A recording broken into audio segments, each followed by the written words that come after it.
கடலூர் மாவட்டம் ஆட்சியர் அலுவலகம் எதிரே தரைப்பாலத்தில் சென்ற கார் இருட்டில் வழி தெரியாமல் ஆற்றில் கவிழ்ந்ததாக கூறப்படும் நிலையில் போக்லைன் இயந்திரம் மூலம் கயிறு கட்டி கார் மீட்கப்பட்டது.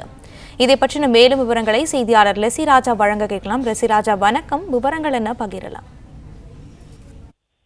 கடலூர் மாவட்ட ஆட்சியர் அலுவலகம் எதிரில் தென்பனையாறு உள்ளது. இந்த ஆற்றின் குறுக்கே புது விமானத்தை இணைக்கும் தரைப்பாலம் உள்ளது. நேற்று இரவு இந்த தரைப்பாலத்தின் கார் ஒன்று சென்று கொண்டிருந்தது. அப்போது காரில் கடலூரில் இடிமலை காலமாக பெய்து வந்த நிலையில் தரைப்பாலத்தில் சென்று கொண்டிருந்த கார் தென்பனை ஆற்றிலிருந்து தண்ணீரில் கவிழ்ந்து விபத்து ஏற்பட்டது. கார் கவிழ்ந்த வேகத்தில் முழுவதுமாக தண்ணீர் மூழ்கியது.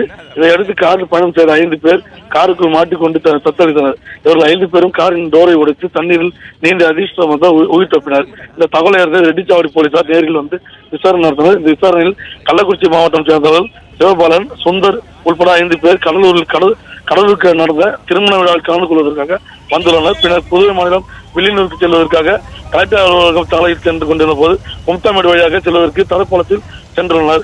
அப்போ திடீர் கனமழை காரணமாக எதிர்பாராமல் தென்பனை ஆற்றில் காருக்கு வந்து விபத்து ஏற்பட்டது தெரிய வந்தது. இது குறித்து ரெட்டிச்சாவடி போலீசார் வழக்கு பதிவு செய்து விசாரணை நடத்தி வருகின்றனர். இந்த சம்பவத்தால் அப்பகுதியில் பெரும் பரபரப்பு காணப்பட்டது. தண்ணீர் மூழ்கிய காரை இன்று பொக்லின் இயந்திரம் மூலம் கயிறு கட்டி மீட்கப்பட்டது. அடிக்கடி விபத்து நடப்பதால் இந்த தரைப்பாலத்து வழியாக செல்லக்கூடிய 4 சக்கர வாகனத்தை தடை செய்ய வேண்டும் என பொதுமக்கள் கோரிக்கை விடுக்கப்பட்டுள்ளனர்.